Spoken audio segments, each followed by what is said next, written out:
اللہم صلی علی سیدنا محمد و آلہ وصحبہ وبارک وسلم۔ بسم اللہ الرحمن الرحیم۔ آج ہم جس جگہ پہ موجود ہیں ثم الحمدللہ جگہ بڑی باعث برکت ہے۔ نبی کریم صلی اللہ تعالیٰ علیہ وآلہ وسلم جس وقت مدینہ شریف تشریف لائے ہجرت کے وقت، تو آپ صلی اللہ علیہ وآلہ وسلم نے سب سے پہلے حضرت کلثوم ابن ادم رضی اللہ تعالیٰ عنہ، یہ ان کا باغ تھا، اس جگہ پہ آپ نے قیام فرمایا۔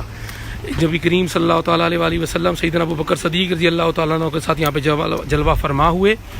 اس کنویں کا پانی جب آپ صلی اللہ علیہ وسلم کو پیش کیا گیا تو وہ کڑوا پانی تھا۔ آپ صلی اللہ تعالی وسلم کے لاب دہان سے ایک ایسا چشمہ اس چشمے میں ایسی مٹھاس پیدا ہو گئی ہے کہ آج جس وقت کہ میں یہاں پہ اس جگہ پہ موجود ہوں اور یہ پانی پیا ہے تو یقین جانے کہ اس کا اندازہ ہی نہیں کہ ماشاءاللہ کس قدر خوبصورت اور میٹھا پانی موجود ہے اس میں۔ دوسرا، یہ جو مسجد آپ کے سامنے نظر آ رہی ہے، آپ صلی اللہ تعالی وسلم نے جب یہاں پہ کسی روایات میں آتا ہے 3 دن یا 5 دن قیام فرمایا، اور اسی مسجد کے اندر آپ صلی اللہ علیہ وآلہ وسلم نے نمازیں ادا فرمائیں۔ جس وقت قبیلہ اوس اور خزرج کی صلح بھی آپ صلی اللہ علیہ وسلم نے اسی مقام پہ فرمائی، جیسا کہ آپ نے تاریخ میں پڑھا ہوگا کہ یہ وہ قبیلہ تھا جو سینکڑوں سالوں سے آپس میں ایک دوسرے سے دست و گریبان تھا، اور آپ صلی اللہ علیہ وآلہ وسلم نے جب ان کی آپس میں دوستی اور صلح کروا دی تو اس کے بعد ان کی محبت مثالی، جو اسلامی تاریخ کے اندر مثالی ایک کردار اختیار کر گئی۔ ہم جس جگہ پہ اس وقت موجود ہیں، یہ جگہ جو ہے اس میں یہ کمرے سامنے ہیں، تھوڑی نیٹ ورک کی پرابلم ہے جس کی وجہ سے میں ابھی اندر نہیں جاؤں گا۔ یہ کمرے وہی کمرے ہیں جہاں پہ نبی کریم صلی اللہ علیہ وسلم نے قیام فرمایا تھا۔ سعودی حکومت نے ابھی چند عرصہ قبل اس جگہ کو کھولا ہے۔ یہ کمرے ماشاءاللہ اندر وہی ہیں جہاں پہ نبی پاک صلی اللہ علیہ وسلم نے قیام فرمایا۔ اس کھجوروں کو وہی پانی لگتا ہے جس نبی کریم صلی اللہ علیہ وسلم نے جس پانی میں لعاب دہن ڈالا تھا، وہ یہ اس جگہ پر وہی پانی جو ہے وہ سب باغ میں جا رہا ہے، اور 20 قسم کی مختلف انواع کی کھجوریں یہاں موجود ہیں۔ اور نبی کریم صلی اللہ علیہ وسلم کا اس کو معجزہ ہی کہیں گے کہ یہ جو پانی ہے اس کی مٹھاس پانی اور بھی جگہ پہ پیے ہیں۔ بیر شفا میں بھی اس دن ہم گئے، پیا، بیر روحہ میں بھی پیا۔ اللہ سبحانہ تعالیٰ کے نبیوں کی شان ہے، اللہ کے پیارے نبی کریم صلی اللہ علیہ وسلم کی شان ہے جہاں پہ آپ کا لعاب دہن ڈلے۔ لیکن جب اس جگہ کا پانی نوش کیا تو ایک عجب ہی ذائقہ اور ایک عجب ہی بات تھی۔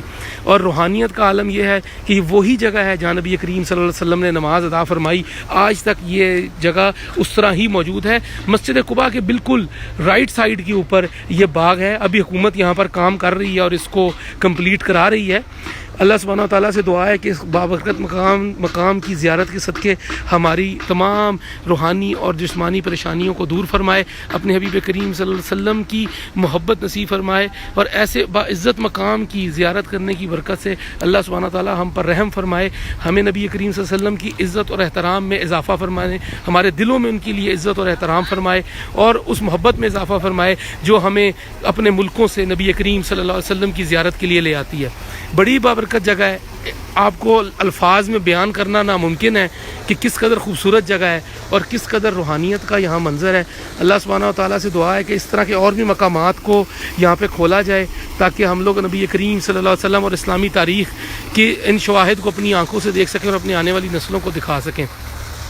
مقام المستظل جو ہے اس کو المستظل جگہ کا نام بولا جاتا ہے۔